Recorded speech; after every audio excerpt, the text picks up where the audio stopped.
Happy Monday and welcome to Casting the Net, Reeling in Holistic Health, where we care about your mental health and well being.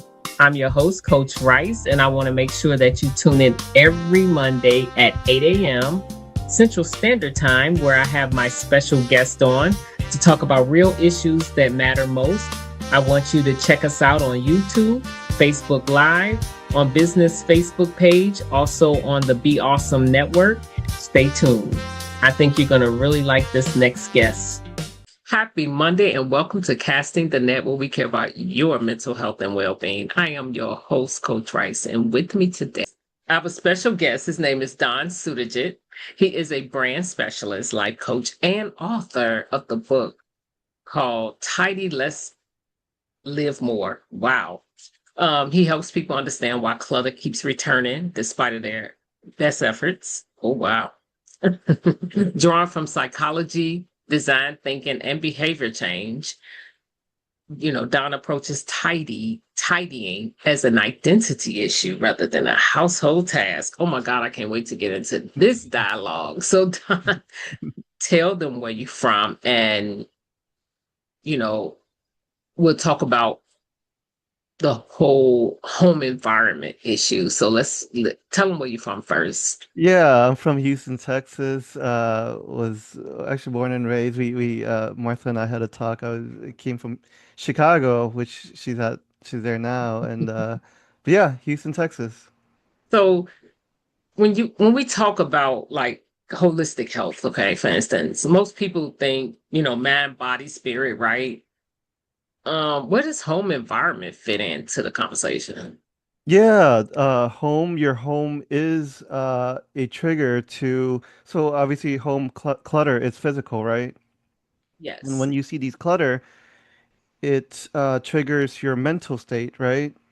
Um, it could trigger stress. It could trigger, I don't know, feeling of anxiety, overwhelm, all the good stuff. And then finally, through your mind, it triggers the emotion, right? The emotion is the reaction of that, right? And so if you're, I don't know, if your clutter is making you think of these to-do lists or something, boom, the emotional is probably stress and anxiety. Wow. So what are the subtle signs that's in your environment that's working against your well-being when you're under, how would you know if you're under that type of stress? Because sometimes it's so subtle. Yeah, that's a good question, especially when it's subtle, right? Because if it's, I mean, if you feel it, then you know it. But I mean, when it's subtle, I mean, really, a better way to look at things is, I have it in the book, is to ensure that you're in a state of peace and joy. I mean, once you have that, you, I mean, I really believe that's your natural state. And if anything interferes with that, then something's going on. It's time to dig in a little bit. Mm. So what made you get into this type of work? Like, what's your Yeah, backstory? my backstory. Here we go. So, I grew up from a parents who are immigrants, right? And so that in itself is already kind of tough, right? Like, I'm Thai and I'm also here in America, right? Like we have our Thai culture and sometimes it clashed with the this Western world, and so I think since I was young, I was lost in this identity. Like I didn't know who I was and who I should be and all that good stuff. And the more I grew up, especially in high school and in college, I started just following everybody, right? Like the kids at the time were going out, partying, drinking, drugs, all that good stuff. And so I was doing that as well, but I knew deep inside, like, this is not me. It took me years later to find out that I'm more of the camping guy, like sitting back and reading books at a bookstore. But most of my life, like half of my life, I didn't know who I was. And I remember in my 20s, for the most part, I was living in depression and I was hiding it from the world, right? Like I was just masking it. I was joking around, laughing and smiling and all that good stuff. But really deep inside, I didn't know who I was. I even contemplated suicide, and all this was Mm. hidden from the world. But yeah, and even after college, I started chasing, entrepreneurship and business, right? Like to the point where I had like a kind of like a panic attack, and that's finally what woke me up. But from it all, but through chasing that, I was really trying to validate myself because I was so empty. I was so had this hole in my heart that I never filled myself. And so I was seeking the world Mm. to fill that. And so, anyways, after the panic attack, here it comes my 30s, I started working on myself. Did therapy, had life coach programs, did the life groups at church, and life began to progress. I began to find myself, began to live and express life. And so I turned 40 3 years ago, and I was like, man, now my life is good. I have a great job. I'm stable, all the good stuff. Now it's when I turned 40, I was just like, man, I always thought about those years, and I'm like, man, I want to give back to that. So I'm devoting myself to an initiative called Live Freely Project to just help people find themselves and what they want in life. And so the first and big initiative is the book. And so here we are. So when you struggled with your identity, how does that correlate with space, your living space? Like, what does identity have to do with your space? Yeah, for sure. There was a moment. So during my 20s, I was just cleaning all the time. Every weekend, like all the time. I was stepping on stuff and all that good stuff. Um, One day it just dawned on me. I sat on the floor and I just kind of looked around and I'm like, man, I'm looking at my old college books. I'm looking at, I used to want to be a DJ, so I had DJ equipments and things like that. Old clothes, old bougie clothes and I began to see that like, man, I have a clash of identity. I never really defined myself, right? And so that was kind of like the first moment where, something really clicked. Like there's something here about identity that I didn't look into. At the time I was looking into, I was going to Barnes and Noble to look for organization books. I was watching YouTube, right? And shows like Minimalist and all that good stuff. But it really clicked that this is about identity. And it really didn't become clear until years later. Again, I told you I worked on myself, right? And I realized my place began to be organized as I healed myself. My place is also like tidy, right? Like so there's a correlation there. And so, yeah, this book is built on that premise that, as you are, your home will be. Mm. So if someone was to ask you, Mm. "Well, what is your identity now?" How would you answer that question? Yeah, in the book, I've established a formula. I call it the I am formula. So, really, my philosophy on that is I really think identity is two sides of the same coin. So on one side is your internal, right? And then on the other side is the external, and they both work kind of simultaneously, for lack of a word. And here's how the formula works, right? Like I have this. It starts off with it's like a fill in the blank. It's like a I am. Okay, there's a blank there, right?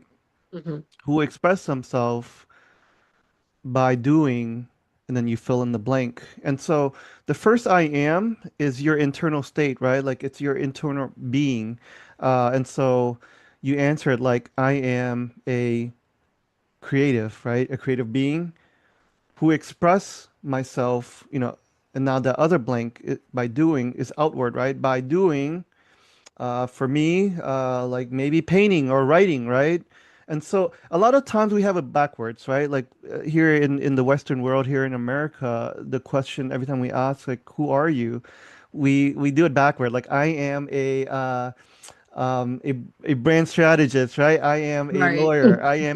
But that doesn't get to the heart of who you really are, right? Because No, that it can change. doesn't. Like sometimes you can like one day you may be interested in being a lawyer, but tomorrow you maybe want to be an entrepreneur, right? So do you see like these things like they change, but it's your internal state that doesn't change. Like maybe at the core of it all, you're a thinker. And so you just need to express yourself in a different way every now and then. And so yeah, so my formula is taking back the inside out kind of approach, finding your being first and then your expression. I like that. I do the same. I mean, I don't use the formula, but Mhm. I had, when I was learning my identity, I had to Mhm. understand who I actually was, not what I do. Yes, And when I realized I'm a child of the king, I'm a child of God, exactly. that's really who I am. And Exactly. that'll never change. But all of the stuff that I express myself through what I do. Yes, And I yes. love how you said that because I always said the fact that I'm a life coach, that Mhm. is what I do. That's not who I Yes. am. Because if Yes. that goes away, then who am I, right? Exactly. It all points back to God, right? And what God has Hmm. given us, our gifts and all of that, right? Like for me, I really believe God has given me a gift to just think. Like I love sitting around and thinking. Right. And there's so many ways I can express that, right? Like I'm an author, I'm also a brand strategist, I'm also a life coach, and among other things. Like in tomorrow I might express myself in another way. And so all in all, and I love that you brought God into this, he has his core, this solid thing that he gives us, his solid I am, right? Yes. And that never changed. I like that. So how does clutter, disorganization, disconnect, all of that, I mean, how does that actually disconnect someone from their authentic self? I'm still trying to understand the. Yeah, so trying to figure out how to answer this. This is a loaded question. I know, right? So in today's world, it's a bunch of noise, right? Like it's from the minute I found this quote the other day. Mm, It goes something like you're the purest when you're a child, and then you meet your parents or something like that. And what that means is like as you come into the world, uh, there's noise begin to come towards you, right? And so what I mean by that is expectations, right? Expectations maybe from your parents, maybe from your friends, from the world, and things like that, right? To act a certain way, to do certain things, and to you know, be someone that maybe you're not, right? And so how this clutter plays into that. So as you're doing these things, right? Like for example, I was using my story of, I wanted to be a DJ, I wanted to be whatever. I had clothing that didn't match who I was, right? And so what I'm trying to mm, get at is things are just a byproduct of who you are or who you think you are, right? And so if you think you're this lawyer, you may be collecting things that are pertains to that, right? And so it may not right. be you because you never thought about that. You never had time to really look into who you are. You're just chasing the wind. You're chasing this external validation, leaving yourself depleted, right? Which is my life. And so and clutter is just the byproduct of that, if that makes sense. That make a lot of. I love how you said that. Like you had to get rid of the stuff that wasn't part of your identity, Yeah. and who the facade The that left facade, you yeah. empty is so key. You're right. I mean, I think Yeah. about that. That is, like you said, we come in so pure as a child, Hmm. but then when we start to get all of this stimulus coming at us, Yeah. rules and norms and all of these things, it start to change, and that it start to take away from that pureness, right? And Yeah. start to develop clutter is what you're saying. And it can be clutter of the mind. It don't have to be Exactly. your home space as well. It's your environment, period, right? Yeah, yeah, and you're 100% right. You can actually be extremely tidied and still have a cluttered mind, right? Sometimes some of these things they're just coping, right? Or you're just cleaning to cope, or you're trying to perform. But yeah, all that to say, things if you look deeper, right? Like in the book, I talk about the five whys, right? Like if you really look into everything that you own, there's something deeper. Like you may be holding on to, like for example, when my mom passed, I held on to this fabric that she had, right? And so, but it wasn't about the fabric.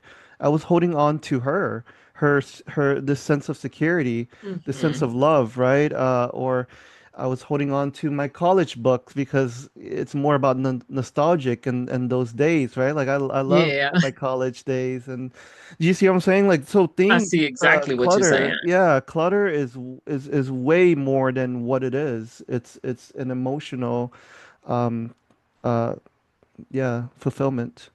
I like how you said that. What is like one powerful mindset shift that can change how the way someone view their space immediately? I always go back to like at the deepest core of every single beliefs, right? Like is just identity. Before that, I mean, if we want to go a layer up, Yeah. I do think identity is the core of it all, but a layer up would be beliefs, right? And so Hmm. there's a lot of belief that we have that makes us hold on to things. Like, for example, we all know that let me hold on to this just in case, right? Or Yes. let me hold on to this because it might be worth something, right? And beliefs like these, they're at the core of your identity. Yeah, so I think if you shift your identity, if you really think about, man, like, is this really me?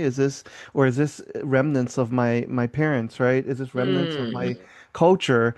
But if you really take the time to look at yourself and really define what you want and who you want to be, that is the most powerful shift because everything, right, like, uh, um, follows that, right? Everything, like your identity is like a boundary, right? Like if you for example, if I say I am an introvert, right? Like I am an introvert, like that already gives me a natural boundary, a natural nose to like don't go out too much, like whatever, things like that, right? And so same thing, like if you find your identity, if you know who you are, what you want in life, you're probably not going to collect as much stuff or whatever stuff that doesn't pertain to you.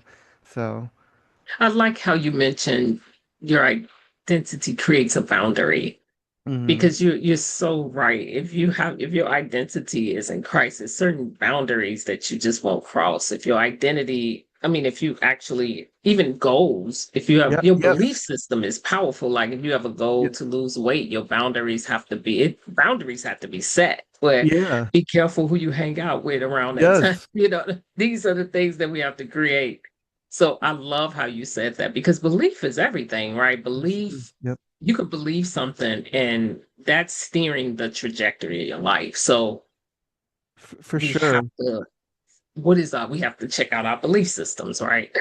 Yeah, like I'm working with someone right now who believe, through his parents that I think his parents put a lot of pressure on him to kind of live a certain way. And so because his dad was very successful. And so this man is not as successful, so he believed himself as a loser, Mm, and because of that, like he doesn't apply for stuff. He doesn't do stuff. He doesn't apply for the best job because that belief system. It's like, what's the point? I'm a loser. I'm not gonna make it, right? And right. He so, walking around in laws, right? yeah, and so that's the power of beliefs. We gotta Hmm. definitely audit that often and switch that to where we want to go.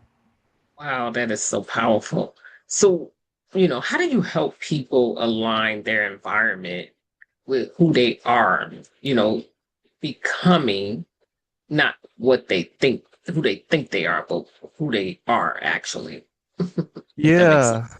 it does. So, I mean, it's not like a linear approach. I think there's many ways. I mean, I think one, you can kind of take someone and in the book, chapter two, just kind of look at your home. I have a lot of exercise in the book actually that Okay. kind of helped you get started. But really, one of the first exercises just kind of look around your home and just kind of ask like what really is this? Like again I have that 5 why. Like why do I have this? What's the I like point? the whys. Yeah, like why do I have this? And it might reveal something much deeper, right? The other aspect is, so I think you asked, how do you get someone to uh, align with who to, they really are. yeah, I think once you awaken to like, man, I'm not really living a life that I want to, right? I mean, that's the start of it all. You have to accept that, right? That's the first step to change. Mhm. So once that your ego has been kind of broken, you begin to piece everything back together, right? So in the book, chapter 3 or something like that, like I have kind of advice on how to start thinking about your life. I have that formula. I am formula, right? And you try to fill that as best as you can. Finding yourself is like a loaded task, and it's It's a probably not gonna journey, right? happen. Yeah, it's not gonna happen in a day or Right. months. But I think I always tell everybody, man, start anywhere, just because Mhm. it gives you this adventure. It gives you a direction to go towards. And but yeah, I have a lot of tips in there. Like for example, I mean, you can start with personality tests. You can have ikigai in there, the Japanese little way of finding how you live. And I just have series of prompts in the book as well. But I think it's just asking yourself, man, who am I and what do you want? Will begin to set that journey. I mean, you're gonna be wrong probably a lot of times at the beginning, but like even that is like a success because it helps you kind of knock those out, right? Like like you're like, man, I tried that and now I know that's definitely not me. I thought I Right. wanted to be a Hollywood star, but I'm like, no, I'm an introvert. That's not me. So you go on this journey, and once you kind of find out who you are and what you want, like everything will begin to align naturally because you know what you like, you know what you don't like, and I really begin to believe the external world will follow you.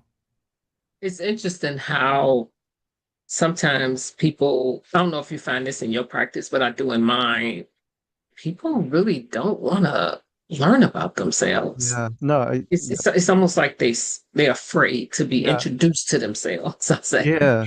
it's Yeah. interesting how that is. Yeah, I think for me, I have my theory as I was talking to a couple of my clients, and I think it's just the fear of letting go of what you know. Like it's almost like the same guy I was talking about earlier. I was talking to him about I don't know something, and he didn't want to let that go, and then I congrats him for even admitting that. But it had something to do with like, man, if I let this go, it's almost me letting my parents go, right? Like letting everything that they Yeah. taught me and all of that, and so the question is like, what then? Like if I let that go, like I don't know what's on the other side.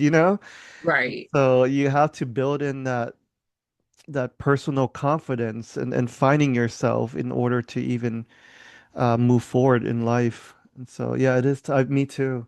Biggest. I find that, yeah, Yeah. it's and it, and you have to help them feel comfortable with that Yeah. because and some of it is the core beliefs behind it is Hmm. I don't want to think highly of myself, but that's Yeah. totally different. That's not the context of learning who you are. Yeah. And when you know who you are, you know what Yeah. boundaries to create. So, Yes. you know, when you think about sustainability in that area, you know, how do you, they have their environment together. Hmm. How do you help them sustain their environment, their alignment with their environment for, Yeah. like what weekly practices do you help them maintain so they can be aligned? Because sometimes you can start something and it change. Yeah. Yeah. Yeah. So in the book, I have a framework. I called it the I am system. I mean, Mhm. essentially, you're building a system for your life, and that Okay. kind of like what James Clear says. I forgot what he says. You rise to and then something about fall to your system. Essentially, it's kind of the same idea. And so in the decluttering organization space, I mean, there's a lot of folks already teach the you know, you declutter first, you design your space accordingly, and then you find ways to maintain. But for me, I add two different layers. I like I have a diagram that it's like a cycle, right? Like you declutter, you design, you maintain, and then I have live, right? And at the center is your I am, right? So find you who you are, what you want, and you're gonna declutter accordingly, right? If you, I'm just gonna find an example. If you are a, I don't know, I'm gonna use the introvert again, right? Introvert again, you probably don't want things that are loud in your home, right? You can declutter things Hmm. that, I don't know, represents big parties. I don't, I'm just making stuff Right. up like that. And then you design accordingly, right? So you're like, okay, I am an introvert. Let me design my home accordingly.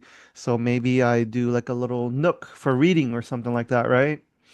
And then I have the other part, it's maintain. So maintain is really building kind of rules in your life, building routines, right? So, and that also takes knowing yourself, right? Like if you're a morning person, you may, I don't know, get up and, or like for me, like I have rules. Like at the end of the night, I do the dishes before I sleep, and then in the morning, I get up, I put them away. So you have rules like that to help you Okay. maintain these things, but really Systems. system, yeah, those are the system, but really I have the fourth one, which is living, which I think is the most sacred one of all. Because the more you live, the more you express who you are, right? You're gonna Yes. want to do more, and you're gonna want to maintain all of that. That's this is the emotional vehicle of it all.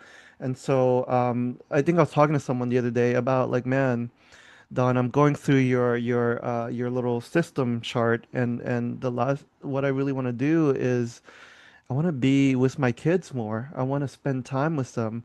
And so I talked them through about building a little corner or something where he just spends time with his kid, and that's his spot, you know. And the more you do things with your kid in that spot, it becomes sacred.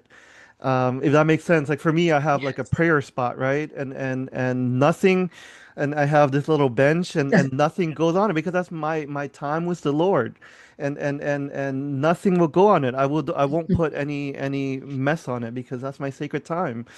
Oh, And so nice. it's in the same way, right? Like the more you do what you love, you'll see it as a Yes. sacred thing, and again, it'll serve as an emotional vehicle to declutter again, right in the future, to design again, to maintain, and you just go back in this cycle. That's nice. Hmm. That's really nice. Systems are very important, and I Yeah. think they are. A lot of people are using them more and more each Hmm. day because they work. You got to have some Yeah, type of system that works. it works. You don't have How to do you think about approach a it. client who hates routines? They just hate it. Yeah, in the book, I think it's just redefining that, right? Really, the reason we hate routine is because, again, belief system. Maybe your family, or maybe your friends, or somehow you picked up this ideology of routine is ugly and nasty or whatever, right? And so it's really reframing Routine is that bondage. bondage. Yeah. So in the book, I really broke it down, right? Like routine, if you look at the core, the etymology of that word, it just means root. And so if you think of it like that, like, man, I'm trying to go from one place to another, just follow your route. And I also have break down the word discipline as well, which is can be like a nasty word, right? Like, oh, discipline. Like, some people are probably thinking punishment and all of that, but really, if you break down that word, it just means like to learn, like to like a disciple, right? You're just learning. And so, anyways, all that to say, it's breaking down, reframing these words, and I really think if you go back to its very core, it is actually a beautiful, these things are beautiful words, but I think the world, which is so external, um turn it into these nasty things, right? Like routine is boring. It's Yeah. discipline is, yes, discipline is evil or whatever. And so But that's a yeah. powerful mindset shift when you say Hmm. routine is like a route. Hmm. Hmm.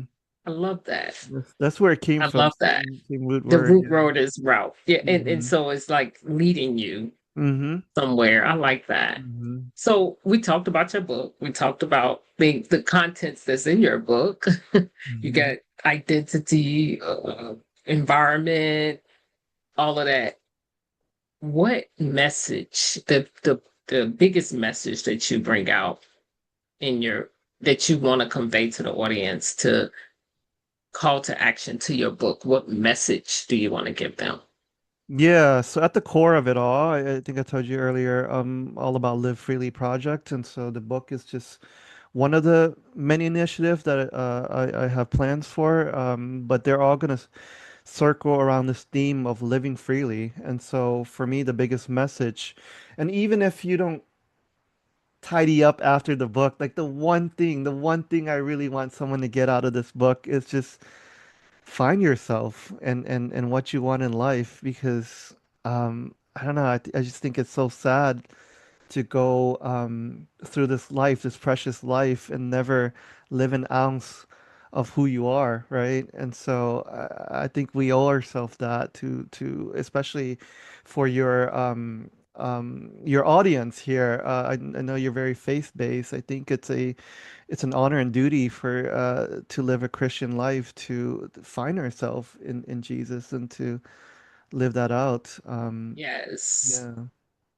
Well, Don, I truly thank you so much for coming on and sharing your wisdom. I love what you're doing. I um, love how you are creating this system for people to live free, because who the sun sets free is free indeed. Yes, And ma'am. so, to the audience, if you really enjoyed this um, interview, this podcast today, please do share. If you know someone who's struggling with their identity and want to live in a life of freedom, or if it's yourself, please reach out to Don. I will have his information, and you can find his information in the comments of the video. And also, please do share because I always have amazing people on. So, just to say thank you so much for joining us today and have a fantastic Monday. Thank you, Martha. It's your time to shine. Your journey to chart. Coach Rice wisdom will heal every heart. So join us now. Let's make life suffice. Welcome to Mondays with Coach Rice.